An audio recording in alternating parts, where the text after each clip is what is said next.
बड़ी खबर के साथ बुलेटिन की शुरुआत कर रहे हैं। यूपी में निकाय चुनाव के लिए मतदान शुरू हो चुका है। सुबह 7 बजे का समय था मतदान शुरू होने के लिए और पहले चरण की ये वोटिंग शुरू हो चुकी है। थोड़ी देर में सीएम योगी निगम चुनावों के लिए मतदान करेंगे। योगी गोरखपुर में अपने बूथ के पहले वोटर बनेंगे। ये काफिला, जैसे हमने कहा, और ये काफिला पहुंच गया।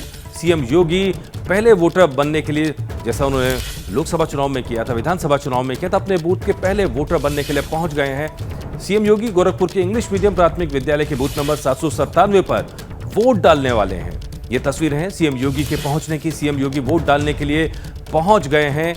उनका सीधा नारा है, पहले मतदान फिर जलपान। उसी को संदेश देते हुए सीएम योगी सबसे पहले वोट डालने के लिए पहुंच गए। यूपी में 37 जिलों के अंदर चुनाव हो रहा है, 10 निगमों के अंदर चुनाव हो रहा है। गोरखपुर में अपने वार्ड पर सीएम योगी पहुंच गए हैं वोट डालने के लिए। आसपास सुरक्षा का काफिला भी देखा जा रहा है। उन्हें देखने के लिए काफी लोग भी उत्साहित यहाँ पर नजर आ रहे हैं, दौड़ते हुए पहुंचे हैं। कार के अंदर सीएम योगी पहुंचे हैं। सबसे पहले वोट करेंगे, अपने बूथ के पहले वोटर बनेंगे। सीएम योगी गोरखपुर के इंग्लिश मीडियम प्राथमिक विद्यालय के बूथ नंबर 797 पर वोट डालने वाले हैं। इससे पहले 2022 के विधानसभा चुनाव और 2019 के लोकसभा चुनाव में भी अपने बूथ के प्रथम मतदाता बने थे। तो गोरखपुर में जहां सीएम योगी आदित्यनाथ वोट डालने के लिए पहुंचे हुए हैं, ये तस्वीरें हम आपको लगातार दिखा रहे हैं। हमारे सहयोगी मनोज वर्मा भी हमारे साथ जुड़ेंगे। देखिए, यहाँ पर ये एक आदर्श बूथ बनाया गया है। मनोज हमारे साथ जुड़ चुके हैं। मनोज, क्या देख पा रहे हैं अभी वहां पर आप? जी बिल्कुल, देखिए, योगी आदित्यनाथ अभी उस स्कूल के अंदर दाखिल हो चुके हैं जहां पर उनको मतदान करना है। तस्वीरों में आप देख सकते हैं कि उनका ये सुरक्षा का काफिला है। सुरक्षा को काफ़ी जो है यहाँ पर चाक चौबंद सुबह से ही कर दिया गया था और इस वक्त भी हमें जो है यहाँ से थोड़ा दूर हटने के लिए कहा जा रहा है। योगी आदित्यनाथ जब वोट करेंगे और वोट करने के बाद आपको ये मंच दिखाना चाहेंगे। यहाँ पर एक छोटा सा जो मंच है वो तैयार किया गया और उसके बाद यहाँ पर योगी आदित्यनाथ मीडिया को संबोधित करेंगे। तो अब से थोड़ी ही देर में योगी आदित्यनाथ आपको यहाँ पर इस मंच पर नजर आने वाले हैं और बस कुछ ही देर में, इस वक्त वो स्कूल के अंदर पहुंच चुके हैं और मुश्किल से 5 मिनट का समय ही होगा। अपना मतदान करने के बाद वो यहाँ पर पहुंचेंगे और यहाँ पर आने के बाद मीडिया को योगी आदित्यनाथ संबोधित करेंगे। जी मनोज, आप बनी रही तस्वीरें हम लगातार दर्शकों को दिखा रहे हैं। इस समय बूथ के अंदर पहुंच चुके हैं और जो उससे पहले की प्रक्रिया होती है, अपना आईडी कार्ड दिखाना होता है, वोटर लिस्ट में नाम चेक किया जाता है, उसके बाद सिग्नेचर करने होते हैं। और अब ये देखिए, उंगली में स्याही इस समय मुख्यमंत्री योगी की लगाई जा रही, जो पहचान होती है कि मतदाता अपना वोट देने के लिए आया था, उसने वोट कास्ट किया है। और वो उंगली में स्याही लगाने के बाद इस समय अंदर दाखिल होते हुए आप मुख्यमंत्री योगी को देख सकते हैं, जहां पर वो निकाय चुनाव के लिए अपना मतदान करेंगे। और पहले वोटर इस तरह से बने हैं योगी आदित्यनाथ। बिल्कुल, पहले वोटर बनना ये एक संदेश है बाकी मतदाताओं के लिए। उत्तर प्रदेश के 2 करोड़ 40 लाख मतदाता आज वोट करेंगे। 37 जिलों के अंदर वोटिंग होनी है और सुरक्षा भी चाक चौबंद है पूरे उत्तर प्रदेश में। लेकिन मतदाताओं के लिए बड़ा संदेश कि पहले मतदान करें फिर दूसरा कोई काम करें। और यही संदेश अभी सीएम योगी बाहर आकर भी दे सकते हैं। देखिए, वोट डाल दिया उन्होंने, बाहर आ रहे हैं हाथ जोड़ते हुए और ये मतदान करने का जो स्याही है वो दिखा रहे हैं योगी आदित्यनाथ। उत्तर प्रदेश के मुख्यमंत्री अपने बूथ के सबसे पहले वोटर बने। उन्होंने उस परंपरा को कायम रखा जो विधानसभा चुनाव और लोकसभा चुनाव के दौरान थी। अपने बूथ के पहले वोटर बनते हैं सीएम योगी और आज भी उन्होंने परंपरा कायम रखी। अपने बूथ के पहले वोटर बने हैं योगी आदित्यनाथ। ये जाहिर तौर पर ये बड़ी परंपरा यहाँ पर कही जाएगी कि एक संदेश है बाकी सभी के लिए। जी बिल्कुल मनीष, और देखिए यहाँ पर सभी का अभिवादन स्वीकार करते हुए बाहर की तरफ आ रहे हैं और वहां पर उन्हें देखने के लिए भी लोगों में खासा उत्साह दिख रहा था। इस समय मीडिया कर्मियों को थोड़ा बाहर हटने के लिए कहा गया है। जाहिर तौर पर बात है, प्रदेश के मुखिया यहाँ पर पहुंचे हैं, तो ऐसे में सुरक्षा के लिहाज से थोड़ा सा डिस्टेंस पर रहने के लिए ही तमाम मीडिया कर्मियों को कहा गया है। लेकिन अब बाहर आकर क्या कहते हैं, इस पर भी निगाहें सभी की बनी हुई हैं। लेकिन ये बड़ा संदेश प्रदेश की आवाम को कि देखिए, आप ये मत समझिए कि आप आराम से वोट डालने पहुंचेंगे। सबसे पहला काम करना है कि आपको मतदान करना है, उसके बाद बाकी काम करने हैं। यहाँ कुछ बोलने वाले हैं सीएम योगी, सुनते हैं। भैया माइक जी प्लीज। अरे क्या कर रहे हो भाई? निकल जाएगी।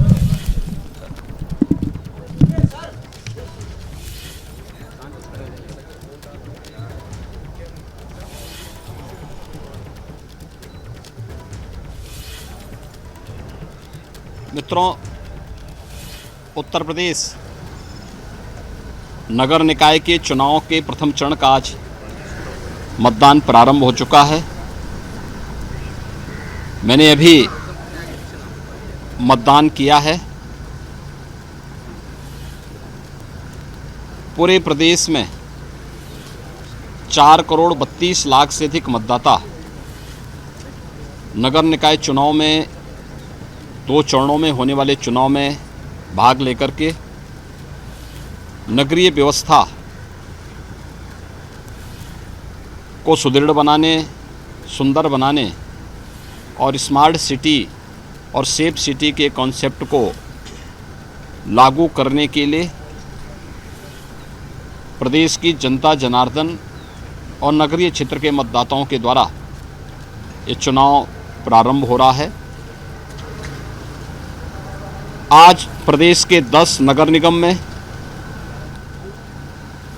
104 नगर पंचायतों में, नगर पालिकाओं में और 276 नगर पंचायतों में कुल 7,288 वार्ड में ये चुनाव संपन्न होंगे, जिसमें मतदान केंद्र 7,362 हैं और कुल जो बूथ हैं वो 23,617 बूथों पर ये चुनाव अभी 7 बजे से प्रारंभ हो गया है, जिसमें 2 करोड़ 40 लाख से अधिक मतदाता आज अपने मताधिकार का प्रयोग करेंगे।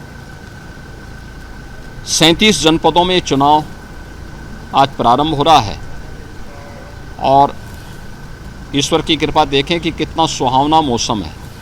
जून महीने में 4 मई में, आज 4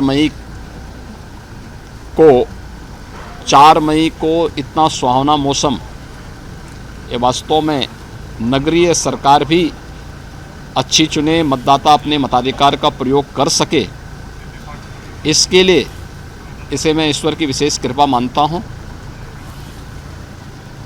प्रदेश में राज्य निर्वाचन आयोग ने चुनाव को सकुशल संपन्न कराने के लिए सभी प्रकार की व्यवस्थाएं की हैं और मुझे विश्वास है कि शांतिपूर्ण तरीके से उत्तर प्रदेश नगर निकाय के चुनाव दोनों चरणों में, पहला चरण आज 4 मई को और दूसरा 11 मई को संपन्न होगा। 13 मई को मतगणना संपन्न होगी। ये चुनावों की प्रक्रिया, इसके साथ ही नगर निकाय चुनाव की जो 762 नगर निकाय प्रदेश के अंदर हैं, जिनमें 17 नगर निगम हैं, 200 नगर पालिकाएँ हैं और 545 नगर पंचायतें हैं, इसके साथ ही ये संपन्न होगा और जनता की बुनियादी सुविधाओं के साथ साथ नगरीय व्यवस्था को सुदृढ़ बनाने, स्मार्ट और सेफ सिटी के कॉन्सेप्ट को, आदरणीय प्रधानमंत्री जी के उस विजन को ज़मीनी धरातल पर उतारने के लिए निर्वाचित प्रतिनिधियों के द्वारा, महापौर, चेयरमैन और पार्षदों के द्वारा नगरीय क्षेत्रों को कार्य करने के लिए एक अवसर मिलेगा। मेरी प्रदेश के प्रथम चरण में मतदान करने वाले सभी मतदाताओं से अपील है कि मतदान हमारा केवल अधिकारी नहीं बल्कि कर्तव्य भी है। भारत के महान संविधान वेताओं के द्वारा, संविधान निर्माताओं के द्वारा भारत के प्रत्येक नागरिक को, हर वयस्क मतदाता को यह अधिकार दिया गया है। हम इसका बेहतर उपयोग करें और ईमानदारी के साथ बेहतर उपयोग अगर हम करते हैं तो स्वाभाविक रूप से उसी प्रकार की बुनियादी और बेहतर सुविधाएं पाने का अधिकारी भी हर नागरिक बनता है। मतदान अवश्य करें। हो सकता है कुछ जगह बारिश की कुछ बौछारें देखने को मिले और हो सकता है कुछ जगह धूप भी दिखाई दे, क्योंकि 9 कमिश्नरी के 37 जनपदों में आज ये चुनाव हो रहा है। पूरे प्रदेश भर में सहारनपुर से लेकर के गोरखपुर, वाराणसी तक आज ये चुनाव संपन्न होने जा रहा है और पूरे प्रदेश में होगा। लेकिन इस सब की प्रवाह के बगैर अपने इस लोकतांत्रिक अधिकार को कर्तव्य मान करके इसका बेहतर उपयोग हर मतदाता करेगा, ये मेरी प्रदेश के सभी मतदाताओं से अपील रहेगी। और इस अवसर पर मैं एक बार फिर से लोकतंत्र के इस उत्सव में भागीदार होने वाले सभी मतदाताओं का हृदय से अभिनंदन करता हूं, उनका स्वागत करता हूं। धन्यवाद। तो मुख्यमंत्री योगी को आपने सुना कि देखिए मौसम कैसा भी हो लेकिन आपको घर से निकलना है, वोट कास्ट करना। यहाँ देखिए अपनी विक्ट्री साइन दिखाते हुए, साथ ही उंगली पर लगा निशान भी स्याही का दिखाया पहले, और अब विक्ट्री साइन दिखाते हुए मुख्यमंत्री योगी आदित्यनाथ को आप इस समय तस्वीरों में देख पा रहे हैं। गोरखपुर में सीएम योगी ने वोट डाला और साथ में संदेश भी दिया प्रदेश की जनता को कि मतदान जरूर करें, मौसम अच्छा है, बाहर निकले, चुनौतियां भी आए, कठिनाइयां भी आए, तो भी मतदान करने निकले, अच्छे वोटों को चुने। मतदान करना क्योंकि सिर्फ अधिकारी नहीं है, कर्तव्य भी है।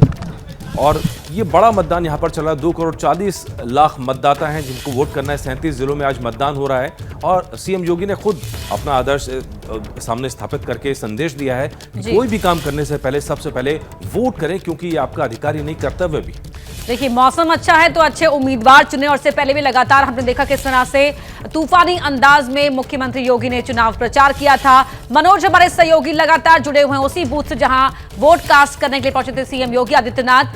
मनोज, इस समय सीएम वहां से निकल चुके होंगे, लेकिन जो यहां पर एक बड़ा संदेश प्रदेश की आवाम को मुख्यमंत्री योगी ने दिया है। जी बिल्कुल, देखिए एक बड़ा संदेश दिया प्रदेश की आवाम को, और साफ तौर पर योगी आदित्यनाथ ने ये कहा कि भले ही मौसम कैसा हो, 37 जिलों के अंदर इस वक्त चुनाव है और कहीं धूप होगी कहीं बारिश होगी, इसके बारे में भी उन्होंने कहा, लेकिन उन्होंने कहा कि अपने मतदान का प्रयोग जो है वो ज़रूर करें, तभी एक आप अच्छी सरकार और एक अच्छी जो चीज़ें हैं वो आपको मिल सकती हैं। तो योगी आदित्यनाथ ने काफ़ी देर तक तो नहीं बोला, लेकिन संदेश जो है वो काफ़ी अच्छा दिया और यही कहा कि ज़्यादा से ज़्यादा संख्या में लोग अपने घरों से निकलें, मतदान करें, और सबसे पहला मतदान अपने बूथ पर योगी आदित्यनाथ ने कहा। थोड़ी देर बाद हम आपको वो बूथ भी दिखाएंगे जहां पर योगी आदित्यनाथ अपना वोट डाल करके गए हैं, क्योंकि उसके योगी आदित्यनाथ के वोट डालने के बाद अब लोगों ने वहां पर आना शुरू कर दिया है। जो लोग हैं वो अपने मतदान का उपयोग करने के लिए वो यहां पर आना शुरू हो गए हैं। जी बिल्कुल, निकाय चुनाव में पहले फेज की वोटिंग शुरू हो चुकी है। गोरखपुर में सीएम योगी ने वोट डाल दिया है और ये बड़ा संदेश दिया है कि सभी लोग मतदान जरूर करें, क्योंकि 37 जिलों के अंदर चुनाव है, 10 नगर निगमों का चुनाव हो रहा है और पहले दौर की वोटिंग है अभी। और यहां से ये संदेश सीएम योगी का कि वोट जरूर करें। मनोज, ये बताएं जरा कि वहां पर अभी जिस तरह से पहले वोटर बने सीएम योगी आदित्यनाथ, बाकी के लोगों में किस तरह का उत्साह है? क्या अच्छी संख्या में लोग नजर आ रहे हैं? जी बिल्कुल, देखिए लोगों में उत्साह है और हम कोशिश करेंगे कि आपको उस बूथ तक ले चलें। कैमरामैन मोहित वो तस्वीरें आपको उस बूथ की दिखाएंगे।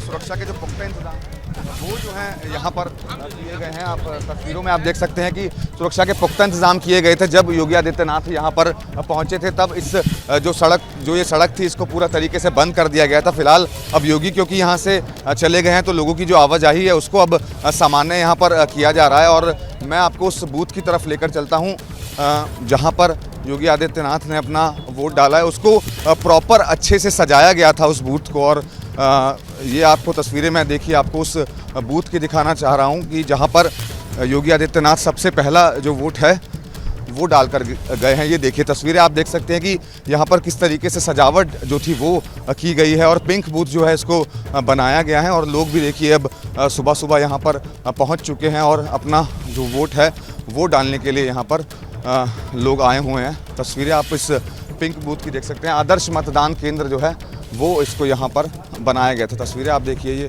उस बूथ की तस्वीरें हैं जहाँ पर अभी थोड़ी देर पहले योगी आदित्यनाथ जो है वोट डाल कर गए हैं। और लोग जो हैं आप देखिए तस्वीरों में, इधर कैमरामैन मोहित आपको दिखाएंगे कि लोगों ने यहाँ पर आना यहाँ पर शुरू कर दिया है वोट डालने के लिए। कुछ लोग यहाँ पर बाहर भी खड़े हुए हैं, उनसे बातचीत करने की कोशिश करते हैं। जो लोग यहाँ पर बाहर यहाँ पर खड़े हुए हैं उनसे बात करते हैं जो अपना वोट डालने के लिए यहाँ पर आए हुए हैं। जी बिल्कुल, तो मॉडल पोलिंग बूथ है। क्या नाम है आपका? सुमन सिंह। आपने वोट डाला अभी? जी जी। योगी आदित्यनाथ सबसे पहला वोट डाल कर गए, उन्होंने संदेश भी दिया कि सभी को वोट डालना चाहिए। तो किस मुद्दे पर वोट डालने आए हैं आप? योगी जी के लिए। सोच कर तो आए होंगे वोट डालने। योगी जी के लिए। आप क्या कहना चाहेंगे? बस हम लोग उनके पुराने समर्थक रहे हैं हमेशा से। और विकास जो हो रहा है उसको आगे बढ़ाने के लिए। प्रदेश से जो क्राइम कम हो रहा है या फिर माफिया जो है वो नहीं है, क्या वो भी मुद्दा रहा है? वो भी तो विकास में ही आता है कि हम क्रिमिनल से दूर हो जाएं, जितनी आपकी इस तरह से अवांछित गतिविधियां हैं वो समाप्त हो जाएं प्रदेश से, डेवलपमेंट हो, सफाई हो, स्वच्छता हो, उसके लिए।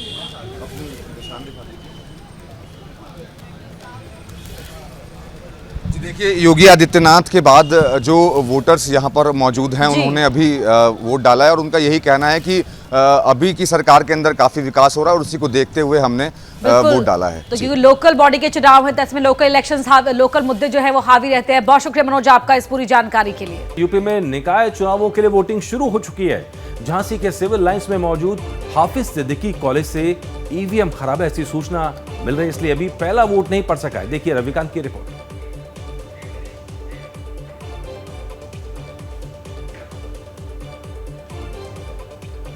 हम हैं झांसी के सिविल लाइंस स्थित नेशनल हाफिज सिद्दीकी कॉलेज में।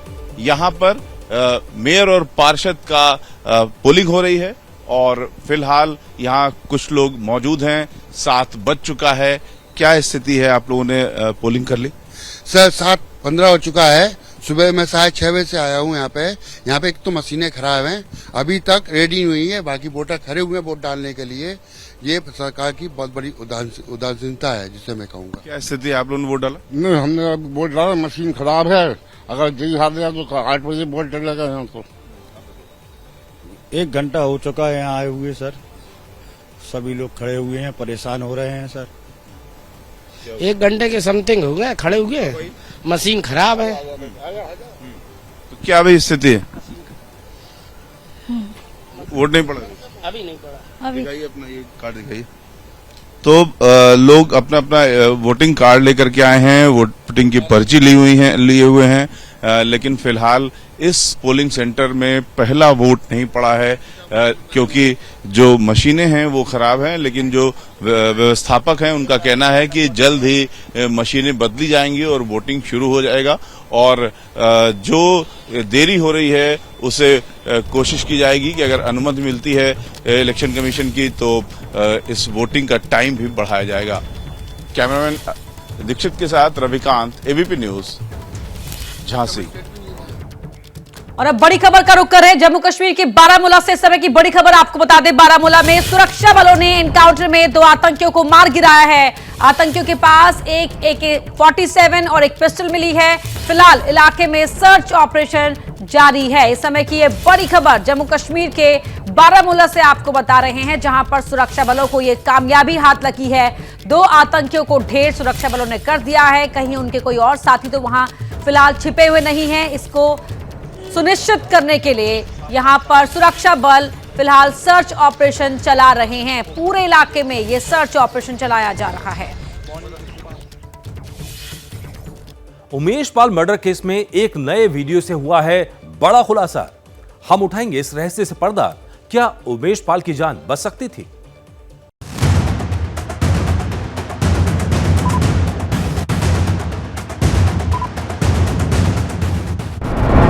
पहला ट्रायल फेल, 3 दिन बाद खूनी खेल।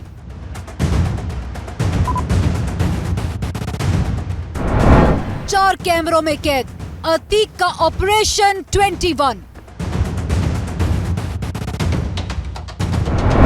अतीक का कब्जा गैंग, करोड़ों के खेल का खुलासा। प्रयागराज में 24 फरवरी को उमेश पाल की हत्या हुई। 5 शूटर्स ने हत्याकांड को अंजाम दिया, लेकिन इसके 3 दिन पहले भी हुई थी उमेश पाल की हत्या की साजिश, बिल्कुल उसी अंदाज में जैसे 24 फरवरी को। हम आपको दिखाते हैं वो वीडियो जो उमेश पाल हत्याकांड से सीधा जुड़ा है। ये वीडियो उमेश पाल के मर्डर से ठीक 3 दिन पहले का है। ये वीडियो डॉन के उस खूनी गेम प्लान का हिस्सा है जो फेल हो गया था। हमले के लिए शूटर तैयार थे। मौके पर घेराबंदी हो चुकी थी। हथियारों का टारगेट सेट था। काउंटडाउन शुरू हो चुका था। लेकिन ऐन मौके पर अचानक प्लान फेल हो गया। बाल बाल बच गए उमेश पाल।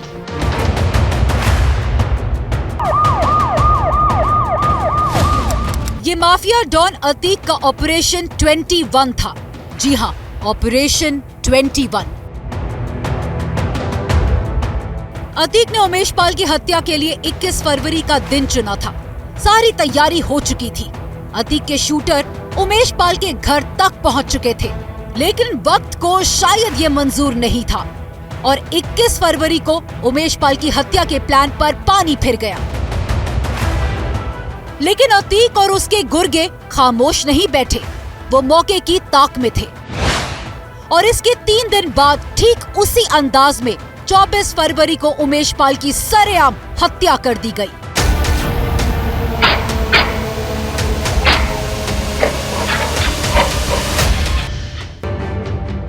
अतीक के शूटरों ने 24 फरवरी को उमेश पाल की हत्या को अंजाम दिया, लेकिन इससे 3 दिन पहले क्या हुआ था? आखिर कैसे 3 दिन पहले उमेश पाल की हत्या का प्लान फेल हो गया? उमेश पाल मर्डर की तस्वीर कैसे अतीक तक पहुंची और अतीक का फाइनल गेम क्या था? कहानी बेहद चौंकाने वाली है। क्या उमेश पाल की जान बचाई जा सकती थी? क्या अतीक के खूनी प्लान को पहले ही डिकोड किया जा सकता था? ये सवाल उस वीडियो के खुलासे से हुआ है जिसमें अतीक के खूनी खेल की पूरी प्लानिंग कैद है। कहानी उमेश पाल की हत्या से ठीक 3 दिन पहले की है। आपके सामने टीवी स्क्रीन पर 2 वीडियो दिखाई दे रहे हैं। दोनों वीडियो में किरदार वही है, प्लान वही है, फर्क सिर्फ तारीख का है। जिन 7 शूटरों ने 24 फरवरी को उमेश पाल और उनके दोनों सरकारी गनर को फिल्मी अंदाज में मौत के घाट उतारा था, वही शूटर 3 दिन पहले यानी 21 फरवरी को भी उमेश पाल की हत्या के लिए उसके घर के बाहर पहुंचे थे। और उस वक्त क्या हुआ था, ये पूरी कहानी 4 कैमरों में कैद है। एबीपी न्यूज के पास 21 फरवरी का जो एक्सक्लूसिव वीडियो है, उसमें 4 शूटरों के चेहरे और उनकी गतिविधियां साफ तौर पर नजर आ रही हैं। बाकी 3 शूटर क्रेटा कार में सवार थे। आगे की कहानी इन 4 वीडियो में दर्ज है। दरअसल अतीक के शूटरों ने 21 फरवरी को भी प्रयागराज कचहरी से ही उमेश पाल का पीछा करना शुरू कर दिया था। इस वीडियो से एक खुलासा हुआ है कि 21 फरवरी को उमेश पाल शाम 5:27 पर अपने घर की गली के बाहर पहुंचे थे। उमेश पाल उस दिन फॉर्च्यूनर कार से कचहरी से घर वापस लौटे थे। हालांकि 24 फरवरी को वो फॉर्च्यूनर के बदले क्रेटा कार से आए थे। 21 फरवरी को उमेश पाल के पहुंचने से करीब 1 मिनट पहले शूटर उस्मान उर्फ विजय चौधरी और गुलाम उमेश पाल के घर की गली के बाहर बाइक से पहुंच गए। शूटर उस्मान बाइक चला रहा था, जबकि गुलाम पीछे बैठा हुआ था। दोनों ने बाइक को कुछ दूरी पर खड़ा कर दिया और पैदल ही गली की तरफ बढ़ने लगे।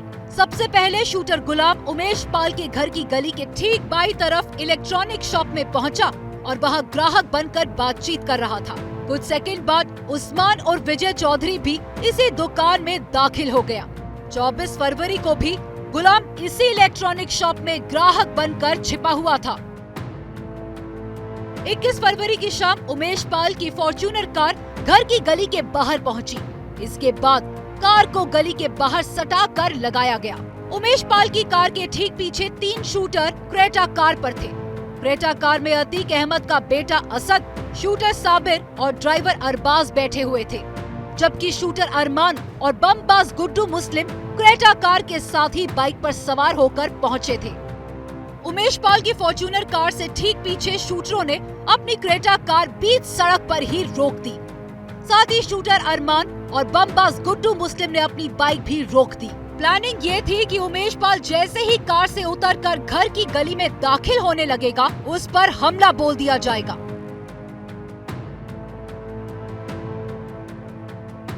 और अब ये देखिए, जैसे ही उमेश पाल अपनी फॉर्च्यूनर कार से उतरे, ठीक वैसे ही शूटरों की क्रेटा कार के ठीक बगल से पुलिस की एक जीप गुजरती है।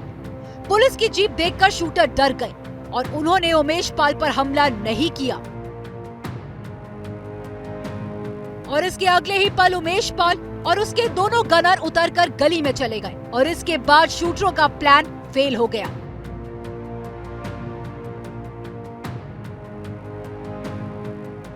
उमेश पाल के घर में घुसते ही क्रेटा पर सवार अतीक के शूटर आगे बढ़ गए। साथ ही बाइक पर सवार अरमान और गुड्डू मुस्लिम भी आगे बढ़ गए। 20 से 25 कदम की दूरी पर ही शूटर अरमान और गुड्डू मुस्लिम की बाइक ने क्रेटा कार को ओवरटेक कर लिया। बाइक अरमान चला रहा था, जबकि बमबाज गुड्डू पीछे बैठा हुआ था। गुड्डू मुस्लिम ने सफेद रंग की शर्ट पहनी हुई थी। थोड़ी दूर जाने के बाद शूटरों की क्रेटा कार और अरमान व गुड्डू मुस्लिम की बाइक ने यू टर्न लिया। दोनों गाड़ियां वापस मुड़कर अतीक अहमद के घर की तरफ चली गई। 21 फरवरी को अतीक के शूटर जिस क्रेटा कार पर सवार होकर उमेश पाल को मारने के लिए पहुंचे थे, वीडियो में उसका नंबर भी साफ नजर आ रहा है। शूटरों की कार और अरमान व गुड्डू मुस्लिम की बाइक आगे बढ़ने के बाद शूटर उस्मान उर्फ विजय चौधरी व गुलाम भी इलेक्ट्रॉनिक शॉप से बाहर निकल आते हैं। दोनों आगे पीछे चलते हुए अपनी बाइक तक जाते हैं और उल्टी दिशा में बाइक से अतीक अहमद के घर की तरफ चल देते हैं। उमेश पाल की हत्या की पहली कोशिश कैसे नाकाम हो गई, ये पूरा वीडियो उमेश पाल के घर के बाहर लगे सीसीटीवी कैमरे में कैद हुआ है। तो जो 21 फरवरी का एक्सक्लूसिव सीसीटीवी फुटेज हमारे पास है वो इन कैमरों में कैद हुआ। देखिए ये उमेश पाल के घर की गली है। गली के बाहर आप देख सकते हैं कि सीसीटीवी कैमरा लगा हुआ है। गली के बाईं तरफ ये जो आप देख सकते हैं कि जो तारों का जाल है उनके बीच में 2 सीसीटीवी कैमरे लगे हुए हैं। एक राड के आगे की तरफ है और एक बैक की तरफ यानी पीछे की तरफ है। और गली के दाहिने तरफ की बात करें तो गली के दाहिनी तरफ आप देख सकते हैं कि ये जो इलेक्ट्रिक शॉप है जहां 2 शूटर छिपे हुए थे, इलेक्ट्रिक शॉप के बगल में जो एक बुक शॉप है, बुक शॉप के ठीक ऊपर आप देखिए 2 सीसीटीवी कैमरे इसमें लगे हुए हैं। तो जो 21 फरवरी को सारे शूटर्स नजर आ रहे हैं, चाहे वो उस्मान उर्फ विजय चौधरी हो, गुलाम हो, अरमान हो, इसके साथ साथ गुड्डू मुस्लिम जो कि बमबाज है वो हो, ये सारे शूटर्स की जो तस्वीर है वो इन्हीं सीसीटीवी कैमरों में कैद हुई है। 21 फरवरी को उमेश पाल की हत्या का प्लान फेल हो गया, लेकिन अतीक के शूटर मौके की ताक में लगे रहे और फिर 3 दिन बाद उन्होंने इस प्लानिंग को अंजाम दे दिया। ठीक उसी तर्ज पर, उसी पोजीशन में जैसे कि 3 दिन पहले के वीडियो में दिखाई दे रहा है।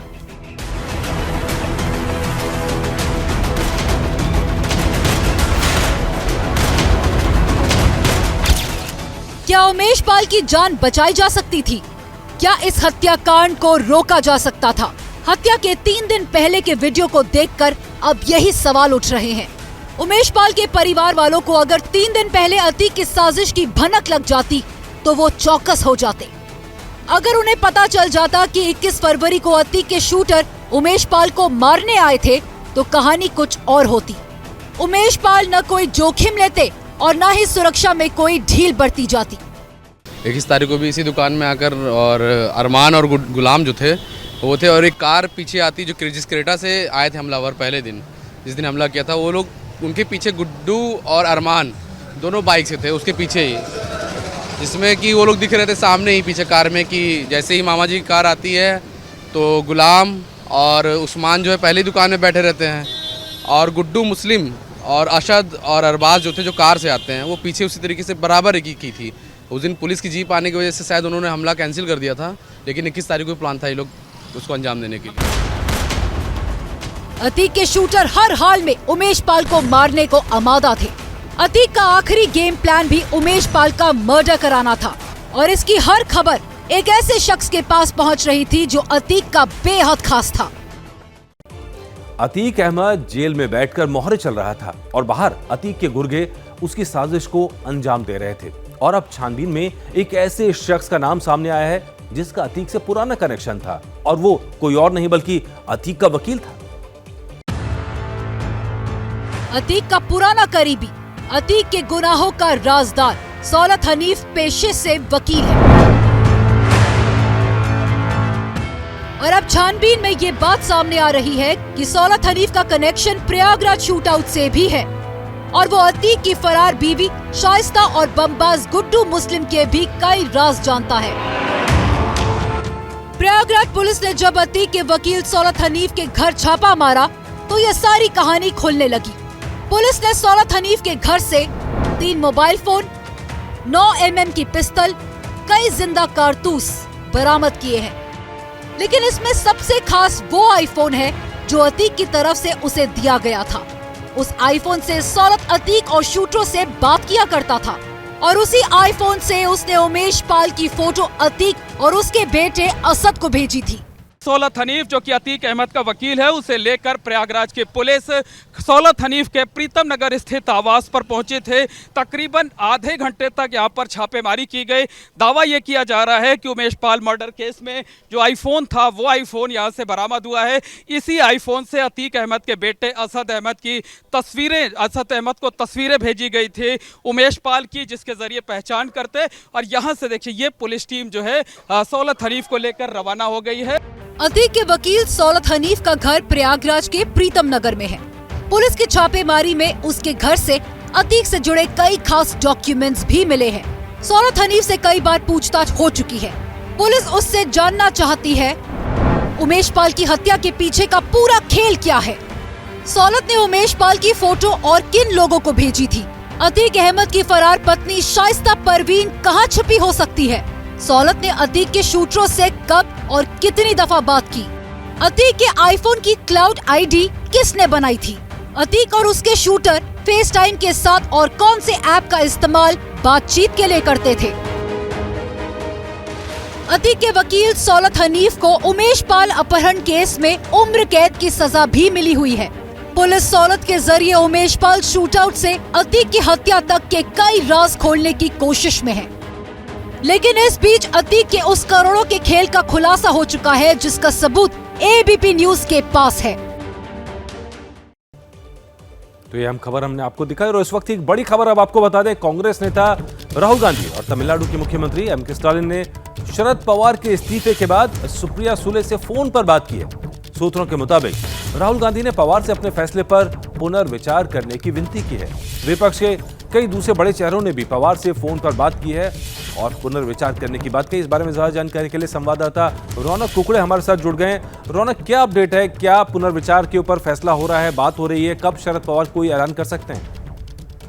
जी देखिए, मुख्य तौर पर जो जानकारी सूत्रों के हवाले से मिल रही है, राहुल गांधी ने कल सुप्रिया सुले को फोन कर जिस तरह का फैसला पवार साहब ने लिया उसके पीछे की क्या धारणा है शरद पवार की, समझने की कोशिश की और बाद में उन्होंने खुद एनसीपी प्रमुख शरद पवार से फोन पर बात की और एक विनती की है कि आप आपके फैसले पर पुनर्विचार करिए। इसके पीछे की जो जानकारी बताई जा रही है, दरअसल 2024 में विपक्ष को एकत्रित रखने के लिए जो एक सीमेंटिंग फोर्स के तौर पर शरद पवार काम करते रहे और काम करने के लिए जाने जाते हैं। लिहाजा इसीलिए राहुल गांधी ने भी विनती की है और इसके अलावा जो जानकारी मिल रही है कि एम.के. स्टालिन जो तमिलनाडु के मुख्यमंत्री है उन्होंने भी फोन पर बात की है। इसके अलावा भी कई विपक्ष के बड़े चेहरे जो कि चाहते हैं कि 2024 के चुनाव के वक्त शरद पवार जो है एक्टिव पॉलिटिक्स में रहे, एज अ प्रमुख तौर पर एनसीपी के रहे, जिसमें फैसले लेने को लेकर पवार की एक अलग अपनी शैली रही है, उसका फायदा विपक्ष को हो सके। तो विपक्ष जाहिर तौर पर पुनर्विचार करने की अपील कर रहा है और ऐसे में नजर रहेंगी शरद पवार के पर कि वो आखिरी फैसला क्या लेते हैं। बड़ी खबर देखिए क्रेमलिन से है, जहां पर ड्रोन हमले के बाद रूस ने अब यूक्रेन पर बड़ा हमला शुरू कर दिया है। रूसी सेना ने खेरसोन में सुपरमार्केट, रेलवे स्टेशन समेत कई रिहायशी इलाकों पर भारी बमबारी की है, जिसमें 21 लोगों के मारे जाने की खबर आ रही है और हमले में 48 लोग जख्मी बताए जा रहे हैं। कल आपको बता दें क्रेमलिन पर ड्रोन अटैक हुआ था, जिसके बाद रूस ने यूक्रेन पर अब बड़ा हमला शुरू कर दिया है। रूसी सेना ने खेरसोन में सुपरमार्केट, रेलवे स्टेशन समेत कई रिहायशी इलाकों पर भारी बमबारी की है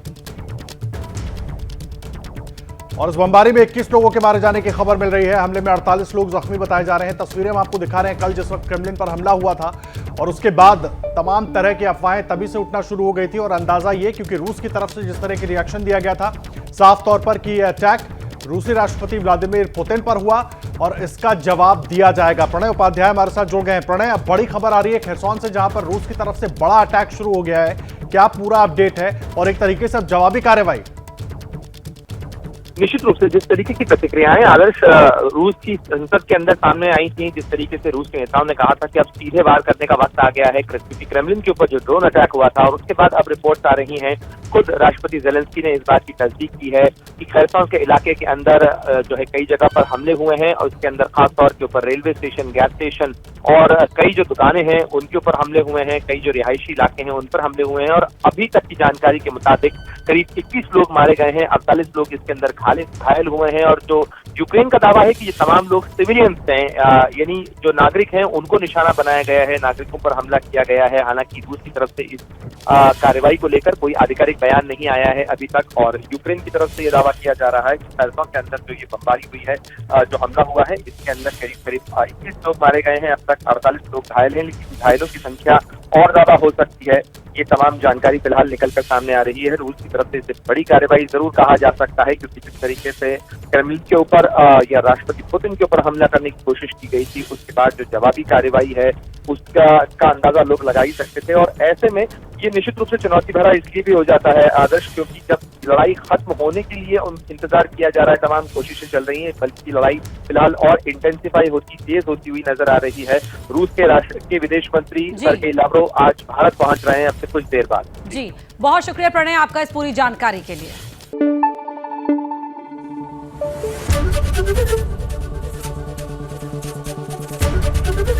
एबीपी न्यूज आपको रखे आगे।